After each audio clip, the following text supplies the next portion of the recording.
로마서 15장 14절 같이 읽겠습니다. 내 형제들아, 너희가 스스로 선함이 가득하고 모든 지식이 차서 능히 서로 권하는 자임을 나도 확신하노라. 아멘. 우리 교회는 예수 안에서 하나입니다. 우리 소토교회도 이웃이 있는 다른 교회도 모두가 다 하나님의 은혜 안에 지으신 것이고 하나님이 머리가 되시고 그리고 하나님이 주인 되시는 것입니다. 주님께서 우리 교회를 세우신 것입니다. 그래서 교회 이름은 달라도 모두가 하나의 교회입니다. 하나의 교회로서 우리는 그 사명을 잘 감당해야 하는데 안타깝게도 우리 개신교회는 하나의 교회라기보다는 우리 곁에 있는 교회들이 자꾸 경쟁의 상대가 되고 있지 않나 한번 돌아봐야 합니다. 우리 개신교회는 개교회주의로 움직이다 보니까 교회 하나하나가 자발적이고 독립적인 그런 역할을 합니다. 천주교는 천주교 카톨릭이라고 하는 그 전체 교단의 모든 교회가 소속되어 있기 때문에 교회는 좀 중앙집권제적인 그런 성향이 있고 또 그 교회를 섬기는 신부들도 계속해서 로테이션해 가기 때문에 그 내 교회라고 하는 그런 의식이 우리처럼 강하지는 않습니다. 그리고 그 성도들도 천주교회 어디에서나 예배드리면 되는 것이지 꼭 내가 적을 둔 거기에서만 활동을 해야 한다든지 하는 그런 생각은 가지지 않습니다. 하지만 우리 개신교회는 개교회주의로 움직이기 때문에 담임 목사가 부임하면 특별한 일이 아니면 은퇴할 때까지 그 교회에 있게 되어지고 또 교인들도 한번 적을 두게 되어지면 평생 그 교회의 성도로 살아갑니다. 내 교회, 우리 교회 그런 생각을 가지고 있고 우리 교회를 떠나서 다른 교회에서 예배드린다라고 하는 것에 대해 상당히 좀 부정적인 그런 생각을 갖고 있습니다. 서로 장단점이 있습니다. 그 장단점이 많습니다. 차이가 납니다만 가장 큰 단점이 우리 개신교인들은 우리 교회, 우리 모두가 함께 한 우리 교회라고 하는 의식이 많이 약하다는 것입니다. 그러다 보니까 교회 간에 자꾸 경쟁합니다. 교인 뺏기 운동을 하기도 합니다. 그래서 교회들이 어떠한 좀 보험 전략을 세우는 것 속에서 안타깝게도 수평이동에 대한 그런 준비들을 많이 합니다. 그래서 우리 한국의 개신교회는 너무 서로와 경쟁하기 때문에 우리가 하나이고 또 서로 연합해야 한다는 사실을 잊어버릴 때가 참 많은 것을 볼 수 있습니다. 이걸 좀 넓혀야 합니다. 너무 내 교회, 우리 교회 이것만 하다 보면 자꾸 교인들이 마음이 폐쇄적이 되어 가기 때문에 신앙의 폭이 자꾸 좁아지고 있고 또 그 때문에 서로 경쟁하다 보면 참 꼴사나운 경우도 많이 있고 그걸 세상 사람들이 보게 되어지면 교회들이 왜 저래 서로 경쟁하고 또 서로 간에 다툼을 가지는가 또 비판적인 눈으로 보아지기 때문에 좀 크게 보면 전도적인 차원에서도 상당히 부정적인 그런 모습이라고 알 수 있습니다. 그래서 우리 한국 개신교회 지금 시급히 우리가 회복해야 할 것은 이제 좀 내 교회라고 하는 것을 조금 벗어나서 우리 교회가 될 수 있도록 자꾸 우리의 마음의 폭을 넓혀가는 것이 좋다고 생각합니다. 그래서 바울이 로마교회 성도들에게 편지하는데 이 로마교회는 바울이 개척한 교회가 아닙니다.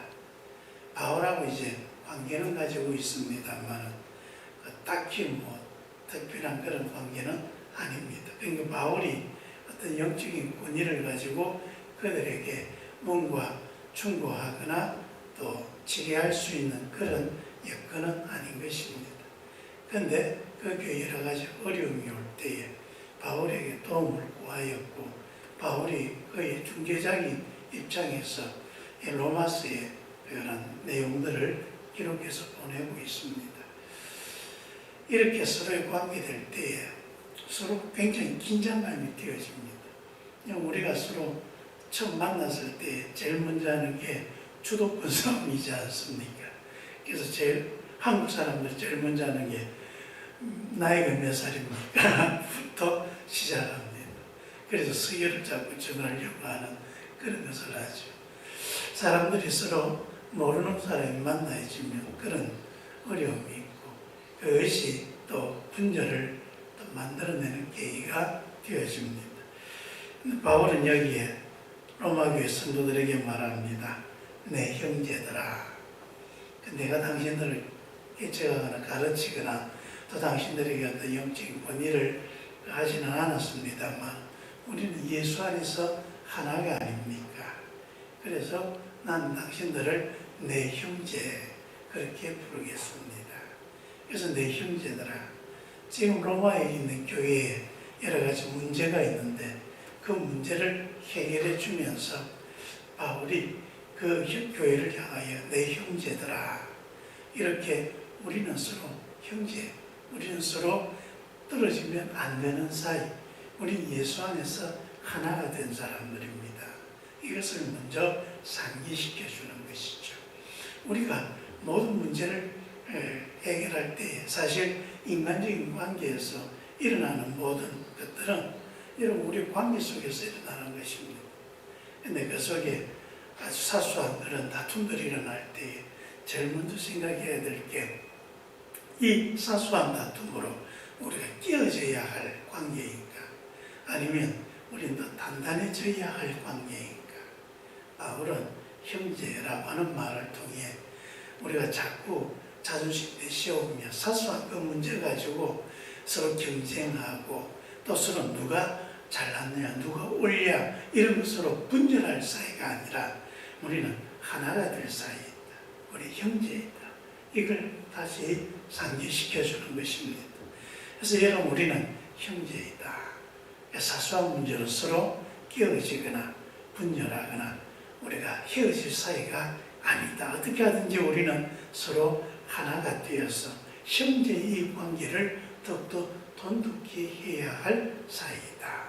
이것을 우리가 생각해야 하는 것입니다. 그리고 또 이렇게 말합니다. 너희가 스스로 선함이 가득하고, 지금 서로 분쟁이 일어났습니다. 먹는 거 가지고 누가 옳냐 그렇게 이야기하는데, 그렇게 논쟁하게 된 이유가 무엇인가, 어느 것이 더 옳은가라고 찾을 때에 우리가 그 마음에 선함이 있기 때문에 그런 것이 아닌가. 뭔가 더 잘 되어보고자 하고 더 옳은 것을 찾고자 하다 보니까 서로 주장이 다른 것이고, 또 그래서 갈등을 빚는 것이 아닌가. 그래서 우리가 상대를 생각할 때 너는 왜 나와 틀려? 너 도대체 무슨 마음으로 나에게 그렇게 대하는 것인가? 그런 식으로 우리가 적대감을 가지고 행하게 보면 오해가 생겨지고 더 큰 문제가 일어난다는 것입니다. 근데 여기에 뭐라고 이야기합니까? 당신의 마음에 선함이 가득하다는 것을 알고 있습니다. 그래서 당신들이 선한 생각에 교회를 좀 더 교회답게 가고자 하는 그 열심 때문에, 그래서 그 먹는 문제 가지고 어떻게 하면 더 그리스도인다울 수 있을까 하는 그런 충정이 그런 갈등으로 나와져 있는 것이고, 그래서 우리가 지금 이런 여러 가지 어려움을 겪고 있지만은 이것은 우리가 상대가 미워서 어떻게 하든지 내가 남들보다 더 잘난 것을 주장하기 위해서 그런 것이 아니라는 것을 내가 압니다. 여러분, 그래서 우리가 뭔가 문제가 생길 때에, 사소한 문제로 서로 대립할 때에 그런 마음을 가져야 합니다. 이걸로 그런 사람이 아닌데 라고 하는 것입니다. 그래서 저 사람 참 좋은 사람인데, 저 집사님 참 아주 믿음이 좋은 분인데, 우리가 그 사람이 갖고 있는 선함을 인정해주고, 그렇게 하다 보면 그렇게 행동하는 것에 대해 어느 정도 이해할 수 있는 폭이 생겨지는 것입니다. 부부관계에서도 그렇지 않습니까? 뭔가 사소한 갈등이 일어날 때 저 사람 내가 미워서 그런 것은 아닐 텐데, 그 생각을 가지면 또 다르게 우리가 그 문제를 바라볼 수가 있는 것이죠. 미워서 그런 것이다 이렇게 되어지면 이제 서로 못 건널 강을 건너버려지는 문제가 되어지는 것입니다. 그래서 우리가 어떤 문제를 해결할 때 먼저 저 사람 참 선한 사람이다, 뭔가 좋게 하려고 그리 된 것이다. 그리고 또 이렇게 말합니다. 모든 지식이 차서 능히 서로 권하는 자임을 나도 확신하노라. 여러분들도 신앙생활 오래 하면서 나름대로 자기 스스로 가지고 있는 지식이 있고, 또 그것을 가지고 다른 사람을 권면하고 가르칠 수 있는 충분한 능력이 있는 줄 압니다. 이 말은 지금 당신들이 주장하고 있는 그 내용에 일리가 있다 그 말입니다.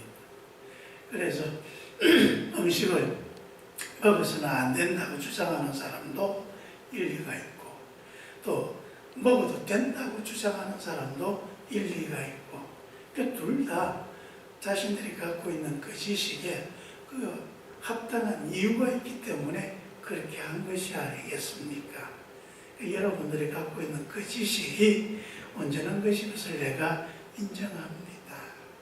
그러면서 서로 이야기를 들어보자는 거죠. 무턱대고 너는 왜 나와 다르냐, 내 생각과 왜 그렇게 차이가 나는 거냐, 배척할 것이 아니라 서로 인정하자는 겁니다.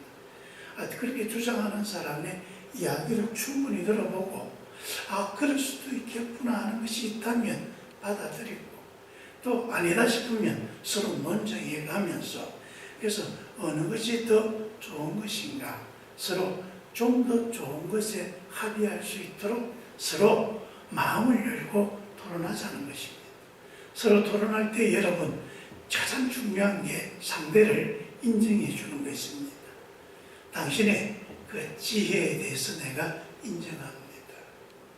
그러면 이제 우리가 뭐 문제가 생겼을 때 그 문제를 좀 더 좋은 방향으로 해결할 수 있는 길이 생겨지는 것입니다.